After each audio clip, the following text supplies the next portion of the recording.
Hello everyone, आज की class में आपका स्वागत है। आज हम परचेस सिस्टम का जो हमारा प्रीवियस क्लास था उसी की आगे कंटिन्यू करेंगे। परचेस सिस्टम के जो प्री परचेस का हम एक्टिविटीज़ देख रहे थे, देखिए ये हमने प्री परचेस सिस्टम देख लिया था। उसके बाद हम इसकी एक्टिविटीज़ के बारे में बात कर रहे थे, ठीक है। चलिए एक्टिविटीज़ पर आते हैं। उसमें हमने सबसे पहले जो एक्टिविटीज़ था, सबसे पहली जो हमारी एक्टिविटी थी वो थी हमारी मटेरियल रिक्विजिशन, ठीक है। उसके बाद सेकेंड थी हमारी ट्रैवलिंग रिक्विजिशन। अब हम बात करते हैं हमारी थर्ड एक्टिविटी की। थर्ड एक्टिविटी है हमारी इंक्वायरी। इंक्वायरी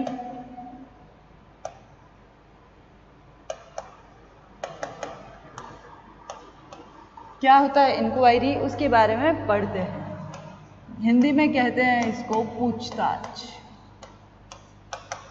ठीक है। चलिए, organisation make inquiry from supplier and ask them to quote term in order to supply the material within the stipulated time in a specified quantity। संगठन अपनी सामग्री प्रबंध आवश्यकताओं के वितरकों और पूर्तिकर्ताओं से निरंतर पूछताछ करते रहते हैं और उन्हें पूर्ति हेतु अपनी दरें और शर्तों का संप्रेषण करने को कहते हैं। बार बार किसी भी सप्लायर को आप मटेरियल के रिगार्डिंग पूछताछ करते हो, इंक्वायरी करते हो, कितना रेट है, कितना कंडीशन है, कौन कौन सी कंडीशन को फॉलो करना है, तो वो हमारी किस में आती है? इंक्वायरी में, ठीक है। देखिए, ऑर्गेनाइजेशन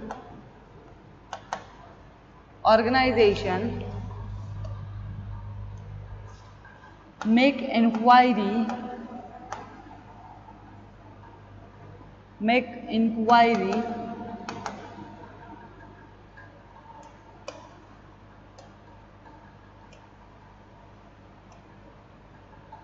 एक second hold please. Yes, make inquiry from supplier and ask them to quote term act in order to supply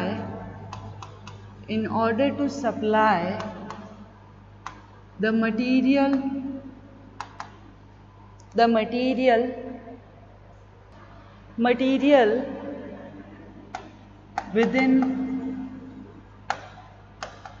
within the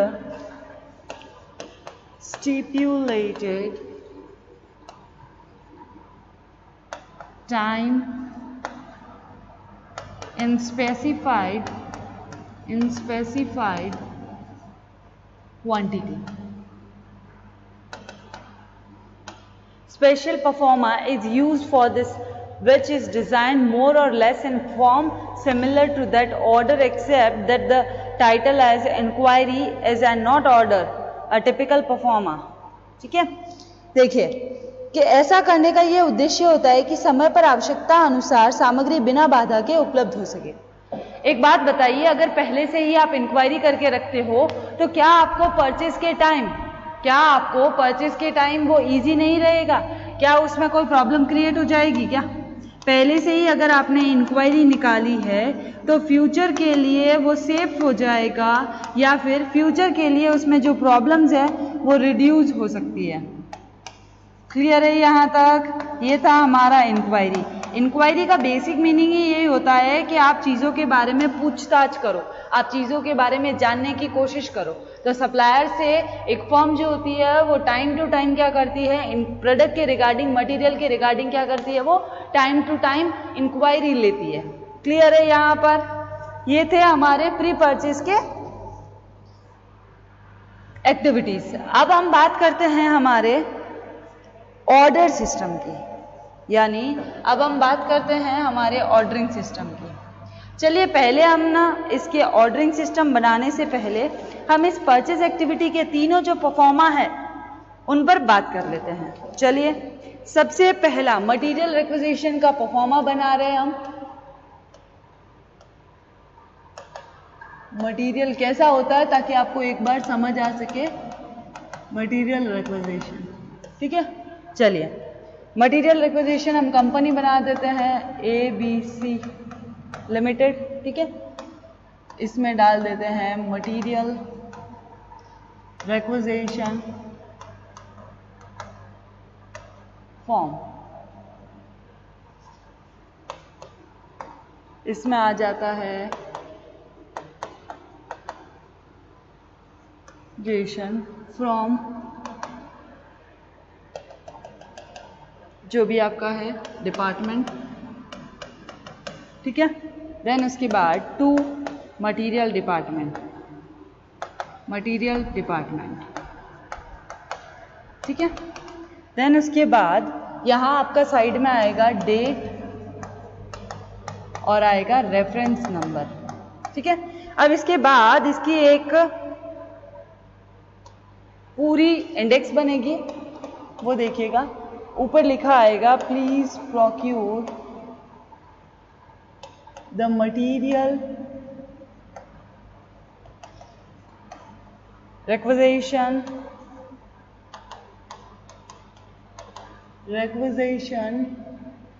below, ठीक है। चलिए, उसमें सबसे पहला जो है वो आएगा आपका आइडेंटिफिकेशन नंबर,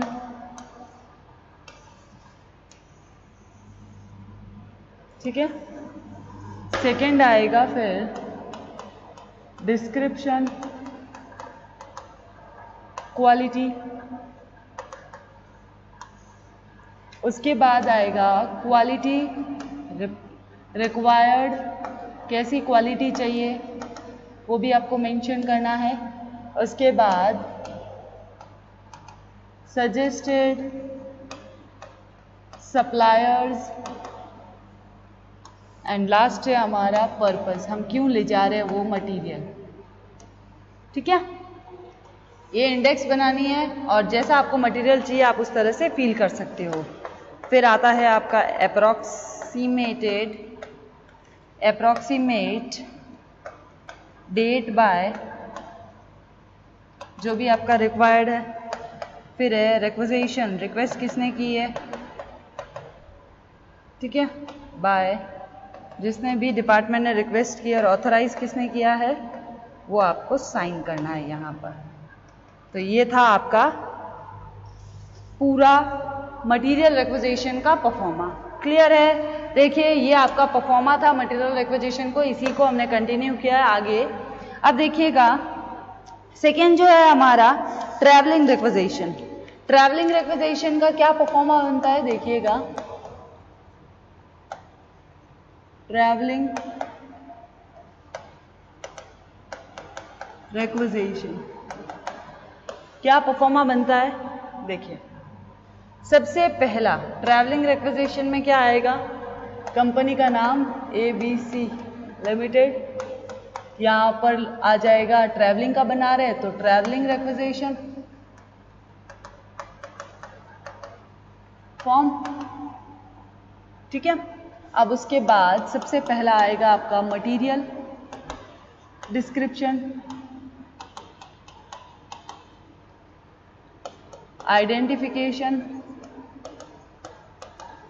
आइडेंटिफिकेशन नंबर, फिर आ जाएगा आपका एनुअल यूजेज एंड फिर है आपका पास्ट और पॉसिबल सप्लायर। इसमें जैसे ABC हमने प्रीवियस में किन किन से खरीदा था उनके भी नाम आ जाएंगे। उसके बाद सीधा एक इंडेक्स बनेगा जो है नंबर ऑफ रिक्विजिशन,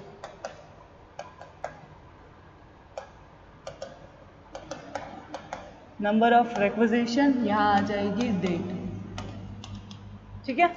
अब देखिए प्रीवियस रिक्विजिशन,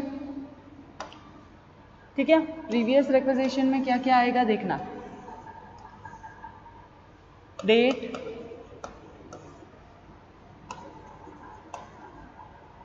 इन स्टॉक, फिर आएगा यूज्ड, फिर आएगा रिक्वायर्ड। ठीक है, ये है आपका रिक्विजिशन का सबसे पहला। ठीक है, अब उसके बाद प्रेजेंट, ये आपका प्रीवियस था, अब बनाएंगे हम प्रेजेंट का, प्रेजेंट रिक्विजिशन। ठीक है, उसमें हम लिखेंगे सबसे पहले रिक्वेस्टेड बाय, ठीक है, फिर आएगा आपका डेट, फिर आएगा आपका सप्लायर कौन है वो, उसके बाद आएगी क्वांटिटी। तो ये इस तरह से आपका परफॉर्मा बनेगा। उसके बाद नीचे आएगा received on action taken,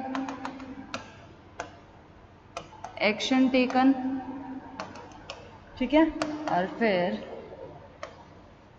received by.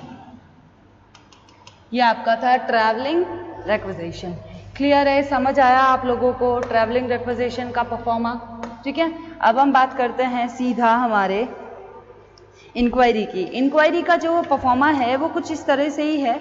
उसमें हम सिर्फ description of material of being inquired, specification, if any schedule और डिलीवरी और रिमार्क। तो हम सीधा अभी चलते हैं हमारे ऑर्डरिंग सिस्टम पर। चले ऑर्डरिंग सिस्टम पर, चलिए। हमारी जो प्री परचेज सिस्टम था वो हमने कंप्लीट कर लिया है। अब हमारा है ऑर्डरिंग सिस्टम। ऑर्डरिंग सिस्टम यानी ऑर्डरिंग सिस्टम यानी आदेश प्रणाली, आदेश प्रणाली। क्लियर है यहां पर? चलिए अब देखिए ये क्या कहता है। After the supplier is accepted the purchase department moves to place an order with the supplier. क्रय प्रणाली की दूसरी अवस्था आदेश अवस्था है। मांग पत्र की स्वीकृत हो जाने के पश्चात आदेश पूर्तिकर्ता को आदेश देने की प्रक्रिया क्रय विभाग द्वारा की जाती है। After the supplier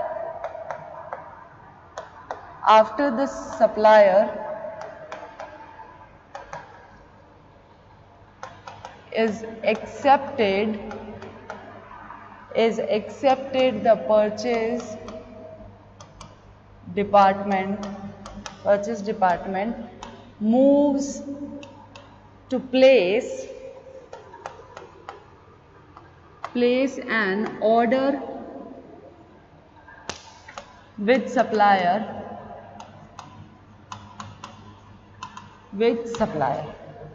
The purchase department express its own term and condition. Purchase department खुद की जो term and condition है वो क्या करता है? एक्सप्रेस करता है। term and condition expressed by purchase department। यहाँ तक समझ आया? उसके बाद if any in explicit term in supply order, if purchase order is accepted by the seller or supplier, it become a contract। जब ये परचेज ऑर्डर जो purchase department देता है सप्लायर को, अगर सप्लायर उसको स्वीकार कर देता है तो वो एक कॉन्ट्रैक्ट बन जाता है। क्या बनता है? वो एक कॉन्ट्रैक्ट बन जाता है। क्लियर है यहाँ पर? उसके बाद thus is become a legal document। फिर वो लीगल डॉक्यूमेंट, कॉन्ट्रैक्ट बना है तो यानी वो लीगल डॉक्यूमेंट होगा। ठीक है, therefore binding the contract is necessary which should be treated as a legal document for all its practical purpose। Clear है यहाँ तक? अब इसकी डिटेल देख लेते हैं। चलिए डिटेल देख लेते हैं, डिटेल के बारे में बात करते हैं। Detail of purchase order.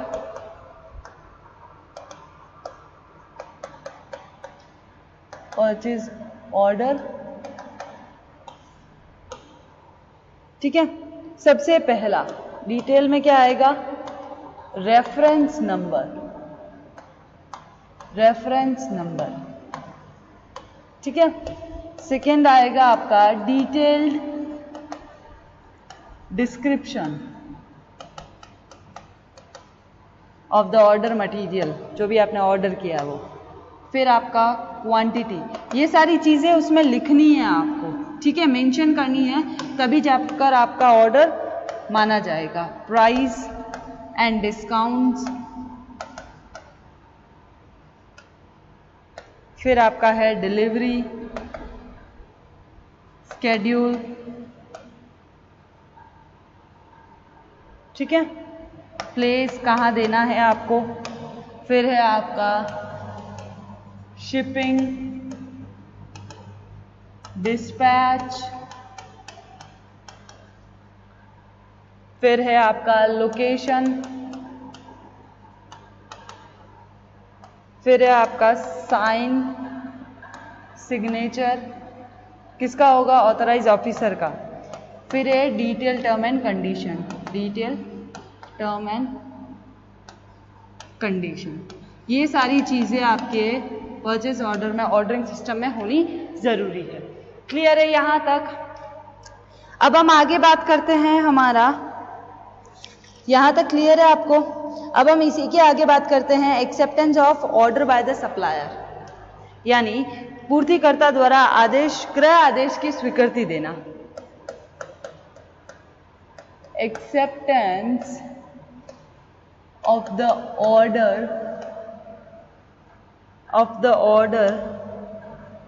by the supplier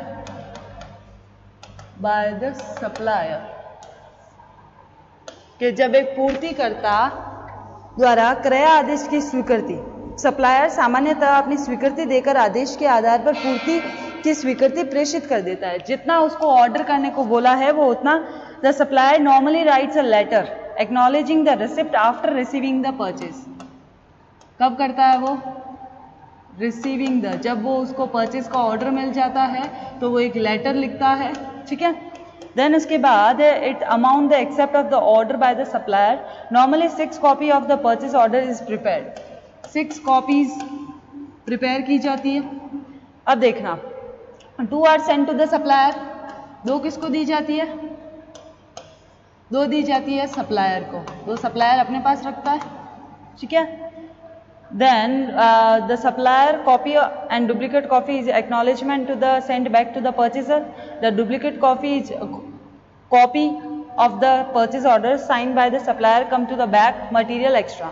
the third copy of the purchase order is the send to the receiving section, department को जाता है, एक कॉपी डिपार्टमेंट को जाती है, ठीक है। देन उसके बाद section store department about the consignment accepted and to facilitate the identification of the material and fourth copy is sent to the requisition department. एक कॉपी कहाँ जाती है? रिक्विजिशन डिपार्टमेंट को जाती है क्योंकि उन्होंने ही रिक्वेस्ट किया था, ठीक है। Then fifth copy is retained as a office, एक कॉपी आपके ऑफिस में ही रहती है। And last keep is spare of the future need, और लास्ट को हम कहाँ रखते हैं? अपनी फ्यूचर नीड के लिए सुरक्षित रख देते हैं। क्लियर है यहाँ पर? ये 6 कॉपी ज़रूरी है। तो ये था हमारा acceptance of the order by the supplier. Clear है यहाँ पर? ये हमारा जो सेकेंड था ऑर्डरिंग सिस्टम, ये भी अभी क्लियर हो चुका है। अब हमारा जो लास्ट स्टेप था वो था हमारा last head post purchase system. अब देखना पोस्ट परचेज सिस्टम क्या होता है, देखिएगा। पोस्ट परचेज सिस्टम,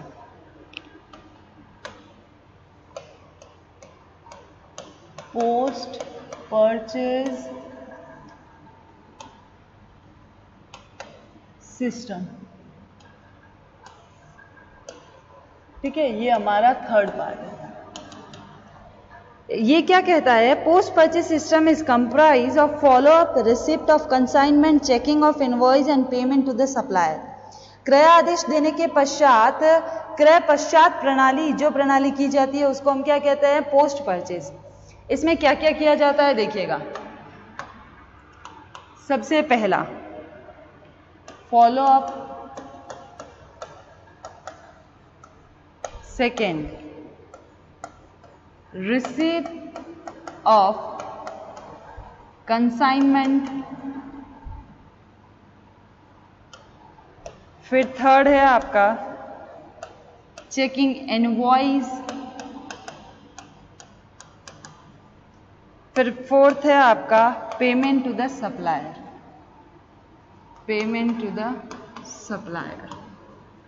ये जो एक्टिविटी है वो इसमें पोस्ट परचेज में की जाती है। अब हम देखते हैं कि पोस्ट परचेज के अंदर किन किन एलिमेंट्स को, किन किन टॉपिक्स को ऐड किया गया। देखिए ये अभी हमने जो देखा ना, इन सारे पॉइंट्स को ही हम वापस एक बार डिटेल में देखेंगे। सबसे पहला आता है आपका फॉलोअप, इसी के साथ हम समझ लेते हैं। सबसे पहला है आपका फॉलोअप। फॉलोअप क्या कहता है? Quick and suitable supply needs follow up, यानी शीघ्र और उपयुक्त पूर्ति के लिए क्रेता द्वारा क्रय आदेश का अनुगमन करना बहुत जरूरी है। यानी कि आप जब तक फॉलोअप नहीं करोगे आपके पास मटेरियल नहीं आएगा। परचेज ऑर्डर दे दिया है, उसके बाद आपको फॉलोअप करवाना है ताकि आपका परचेज जो ऑर्डर है वो जल्द से जल्द आपके पास आ सके। सेकेंड है आपका रिसिप्ट ऑफ कंसाइनमेंट, यानी कि यह एक ऐसी व्यवस्था है अपनाई जानी चाहिए जिससे प्राप्त हुए सामान का उचित रिकॉर्ड रखा जाए। बिना रिसिप्ट के आपको क्या पता चलेगा कि हमारा सामान ही है, या फिर अगर फ्यूचर में कोई नीड है तो उसके लिए रिसिप्ट बहुत जरूरी है। एंड देन लास्ट है आपका इनवॉइस, चेकिंग द इनवॉइस।